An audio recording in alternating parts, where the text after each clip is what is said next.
Willkommen in einem anderen aufregenden video, or welcome to another exciting video. In this case, part 3 of my series of Neu-Schwerpunkt version 1 rules examples of play. In this video, I will be not focusing on the game process to any great detail, as it's rather simple and has been covered in my previous 2 videos. Instead, I'll be focusing on the big base concept. While I am using Neu-Schwerpunkt rules in this video, the video is really focused on what I call big bases. This has been a trend, mainly in Napoleonics, to create unusually large bases or elements which contain many figures or a diorama, or in some cases just printed values.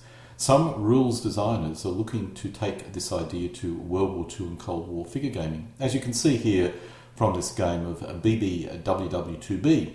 Players can use movement trays as well, but a big base set of rules is not a standard set of rules which simply uses movement trays to facilitate the movement of more than one base.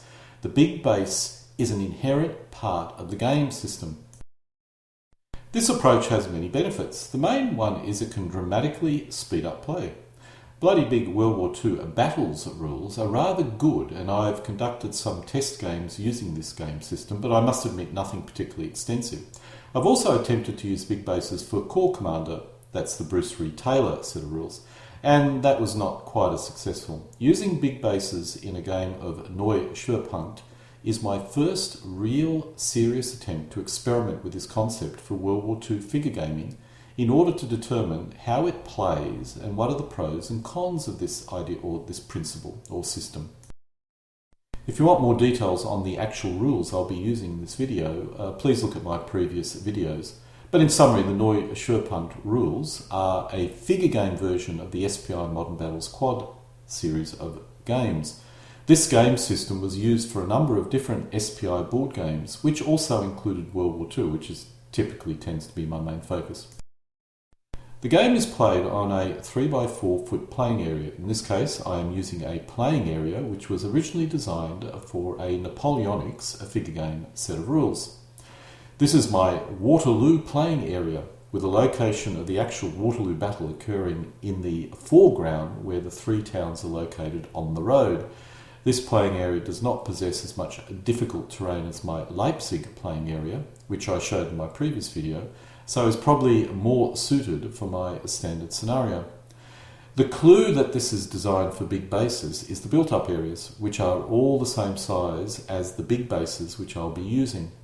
The other terrain has also needs to be increased in size. As I lack specific terrain pieces for the big base size, I simply doubled up my standard 6mm World War II Cold War terrain features, as you can see here. Now let's drill down into the actual big bases in more detail. There are many ways of using big bases or movement trays in any set of rules. The most common is to use figures in the base as strength points and just scale up the game accordingly. A good example is Corps Commander, that's the Bruce Taylor set of rules, which use elements which each possess up to 9 strength points. I used a movement tray with 9 slots and scaled up the game by a factor of 3. So at 1 to 10,000 scale, the ground scale turned to 1 to 3,333 scale. This experiment did not work out very well, as it required a very large playing area. My tanks could fire up to 90 centimetres, so you need a minimum of a 4x6 foot playing area, and it begins to resemble a squad scale game. In the end, the best playing area size I determined was 6x8 foot, and while I can certainly set that up, it's a very large playing area and rather difficult to reach out to the centre of the playing area, so I don't consider this extensively practical for a quick game at the club. For Neu-Schwerpunkt version 1 rules, the movement trays only need 4 slots. Now, one way of using the big base system is for each battalion-sized unit to consist of a 6 cm square movement tray which could accommodate up to 4 elements in it. Each element would basically become a company. So an infantry battalion would consist of, let's say, 3 infantry companies and 1 heavy weapons company. This also needs a playing area of 4x6 foot, but is a lot more practical than my Corps Commander 9 cm square movement tray game. There is another way of using big bases or movement trays for Neu-Schwerpunkt, or actually any set of rules. Instead of retaining the unit scale, that is, the big base is the same unit formation size as the little base, You can instead retain the element scale and use each big base as a larger size formation. So the big base now becomes a regiment which contains the battalion-sized elements. So let's look at an example. This is a German 1944 infantry division using the standard Neu-Schwerpunkt version 1 rules. Each element represents a battalion-sized formation. In this case, the infantry division consists of 2 regiments of 3 infantry battalions, an AT battalion, a Recce battalion, 3 10.5 centimetre battalions, and a 15 centimetre battalion. If we are using big bases, we place these elements into the 4-slot movement trays to form regimental size formations. In this case, I have 2 infantry formations, each with 3 infantry battalions and 1 of the divisional level battalions. The artillery are placed into a single artillery regiment size movement tray. Players could organise their formation in any manner required, such as having 3 infantry formations, one of which only has 2 elements, which is the way I actually played the game. I mean, you'd probably need special rules to limit exactly how you could reorganise things. The Germans typically could reorganise things in any particular way they wish, but other nationalities tended to be less flexible than that, or simply ignore all the special rules and just allow people to do what they so desire for simplicity's sake. Now, one issue I had with the SPI rules was unit density for historical battles. The unit densities varied a great deal, with high densities in France 1940 and a much lower density in the more mobile engagements in the desert or the Russian front. A scale of 1 to 60,000 ensured you would never have gaps in your line, but when your unit density increased, it got rather crowded. The big base system allows a wider range of densities. So in this configuration, our infantry division would have a frontage of 7.2 kilometres to 14.4 kilometres. If you use 3 movement trays and scatter the elements evenly between the 3 element, that is frontline element trays, then the frontage increases to 10.8 kilometres to 21.6 kilometres. In either case, you do not have an unmanageable mess. Let's look at another example. This shows a 1944 Panzergrenadier division. In this case, it totals 12 elements. This shows a reasonably good defensive structure and what I used for the game. For attacking purposes, you would probably have 2 bases fully populated, with the third consisting of only 1 element. This 1 element big base could quickly move into one of the movement trays to replace any losses if required, and there will be losses as a game progresses. Going to the example game, this shows my defensive line. As each base is 6 centimetres wide and you have to avoid movement zones of control to move through it, and the movement zones of control do extend 3 centimetres in all directions, each unit to ensure the gap to the next unit is always less than 12 centimetres, which it is in this case. Now, a quick observation. I have to admit these movement trays do not look good on my playing area. I will need to spray them a green which matches the playing area, but I suspect even when I do this, the movement trays will detract from the appearance of the game. The other point to be made is how few units you have to manoeuvre. The Germans in this case have 8 units and the Russians about 12 units. Looking at the Russian force mix consists of 3 tank corps, each of which consists of 4 bases.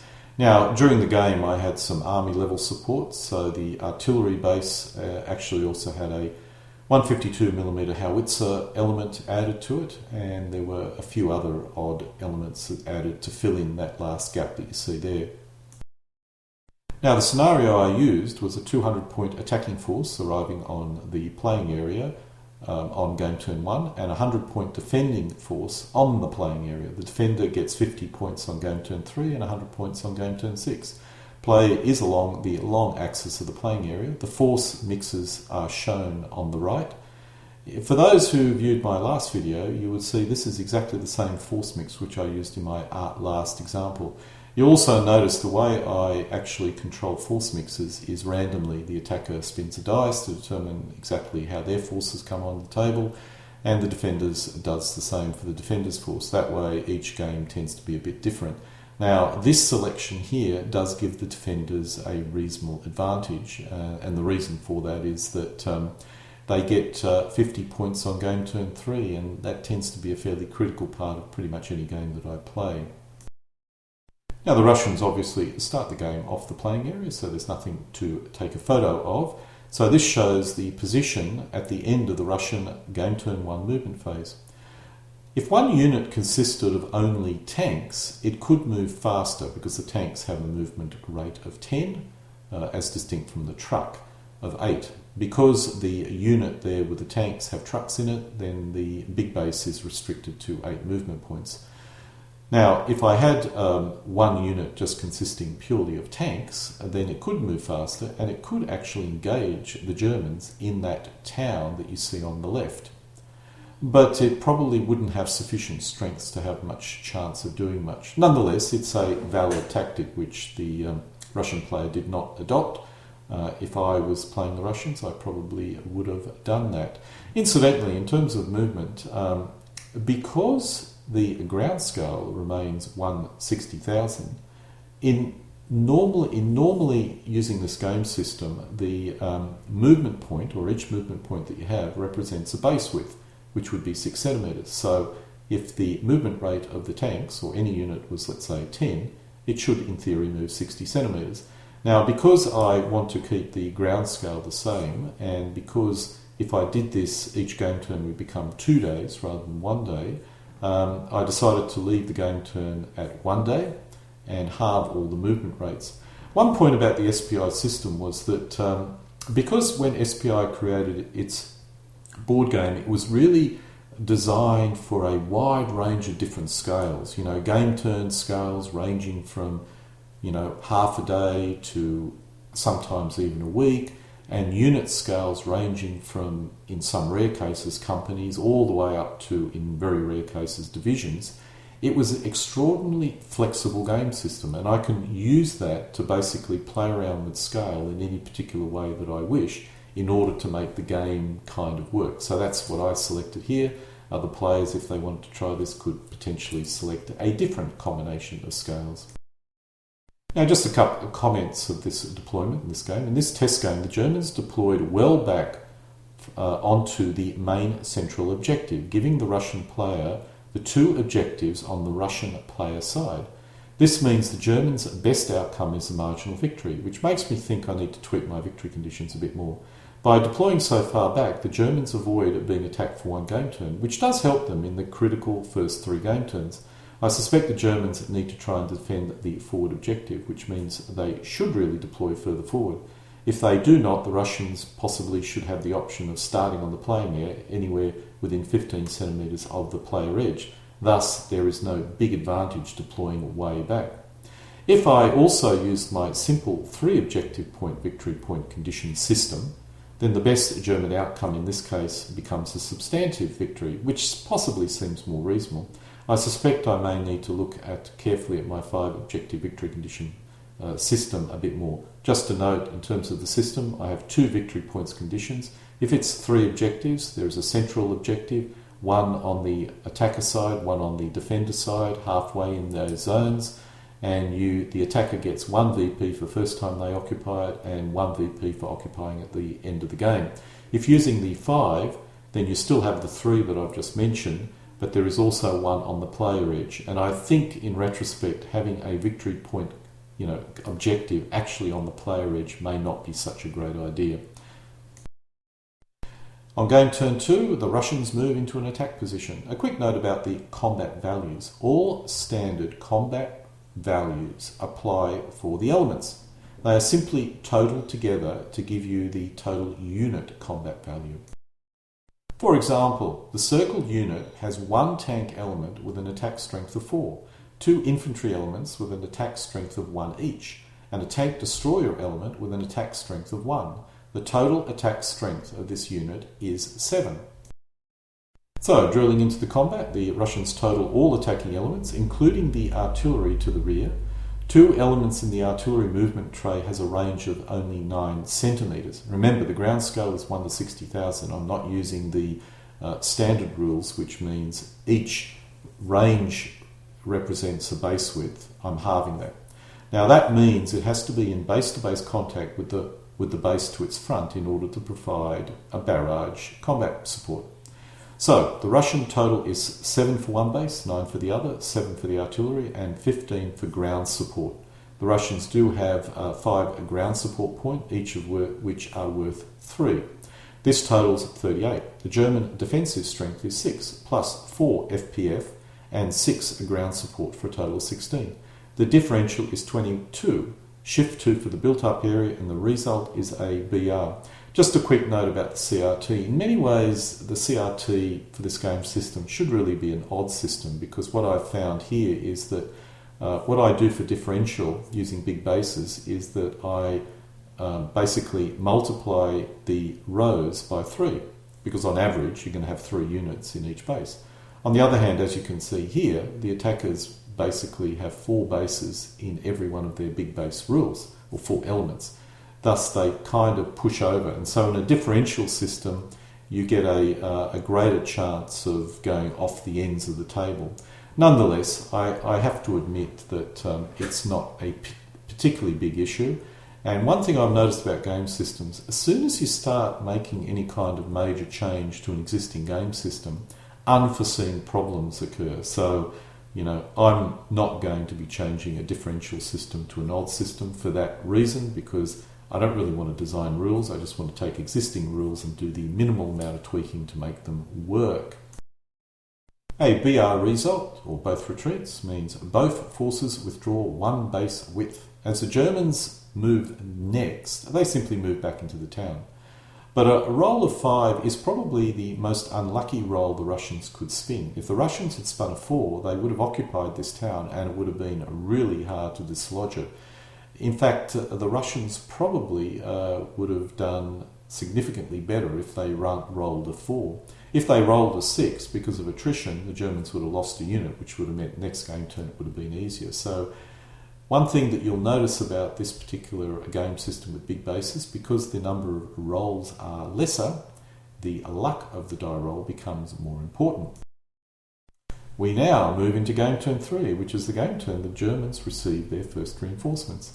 The scenario is not a walkover for the attacker, mainly because of this reinforcements coming so early in the game, as I indicated earlier. The other interesting point, it only probably took us about 15 minutes to get to the beginning of game turn 3, which is about the quickest game that I've ever had of this particular scenario of this force mixes. Game turn 3 is a critical game turn for the Russians, and in retrospect they should have used the active CRT for this game turn. The active CRT would have resulted in more casualties, but would have allowed the Russians to advance easier and further. During the movement phase, they launch a major attack across the German front line using the standard mobile CRT. For our first attack, the Russians attack with 21 against 6, with a shift of 2, and they spin a 2. Very good result. The result is D1. The Germans retreat 1 base width. For the next attack, both sides throw all their air support into the combat. The Russians attack with 57 against 19 with a shift of 2. The Russians spin a 6, which means a BR. As a 6 was spun, the Germans also lose 1 element, the owning player's choice. The last element loss is an optional rule which I add, and I've added it in order to help reduce the effect of lucky or unlucky die rolls. It's also added to allow for some attrition. The idea of 2 lines bashing away at each other for multiple game turns with no casualties does seem a bit odd. This at least adds some casualties. Now, you can actually see the die roll is very important, and there are not very many of them. Now, while this is a BR, which is not so good, at least the Germans lose an element, which means the Germans will be easier to dislodge next game turn, assuming the reinforcements don't pump into this area, which is exactly what they probably will do. Going to our next attack, the Russians attack with 16 against 4, shift 2 and spin a 5. The result is a BR. Once again, probably the worst die roll that you could ever possibly spin as the attacker. For the last attack, the Russians attack with 21 against 6, shift 2 and spin a 4. The result is a BR, which is probably not too bad for this particular combat. The Germans do get a Panzer division at this game turn, and will basically, because of this, they'll be able to easily hold the line. If the Russians had used the active CRT, they would have broken through the German front line with some casualties, almost certainly taken the town quite easily and moved even a bit further onwards. But they didn't do that. They waited until game turn 4 to use the active CRT, which possibly was an error.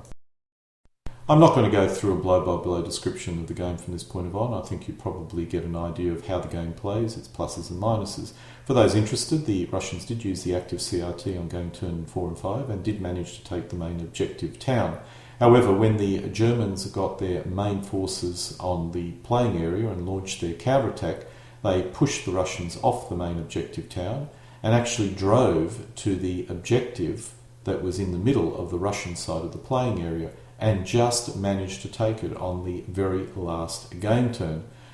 That resulted in the Russians only achieving 4 VP, which was a marginal defender's victory. So the Russians basically lost this particular game. If the Germans had failed to take that, it would have been a draw. So, the Germans made a decision to deploy well back. It meant that they minimised their chances of a bad defeat. On the other hand, it made it very difficult for the Germans to win. Now, they did actually win, but the most logical result in this game would have been a draw. So maybe I don't need to tweak the scenario. If the Germans deploy too far back, then they're probably accepting that it's going to be a draw. A little bit of silliness in this video. I could not help myself, but I did purchase an ME323 and could not help but fly it across the playing area to annoy my opponent. I have no idea why I purchased this aircraft, as I've never used it in any game and probably never expect to do so. I've also major issues with storing it, as it's too large for my standard aircraft storage boxes. Back to the game. In conclusion, the game did result in a much cleaner and easier game, but I do think that the die roll luck may have played an unusually large part of winning or losing, which may be a plus for some players, but may also be a negative for other players. I also feel the movement trays do detract from the figure gaming bling that I wish to achieve. I will repaint my movement trays to match the playing area and see how that goes, but I'm uncertain if this is the direction I wish to really go. I also feel this kind of solution, that is a big base system, does still suit a larger playing area. I feel on a 4x6 foot playing area and twice the number of units, I would probably get a much more interesting game. I also suspect this game system may be probably too simple for a big base approach. In Napoleonic's rules, which use big bases, the combat process is more complex and nuanced, so it kind of works a bit better. But here the process is very simple. This game took about 10 minutes max per game turn, and 12 game turns flew past in less than 90 minutes. I suspect experienced players would get through this in about an hour. While I love short games, 60 minutes for 12 game turns may be a little bit too short for me. So, as the German commander in his hot tub on board his command ME323, my conclusion is that this has potential, but you need a larger playing area with more units per side to get probably a more interesting game. If the game system was more complex, as it was with Corps Commander, then possibly this is not an issue. But here everything is very simple, and there are too few units to give players enough interesting decisions to make. Coupled with this, rolling a series of fives would wildly affect the final results.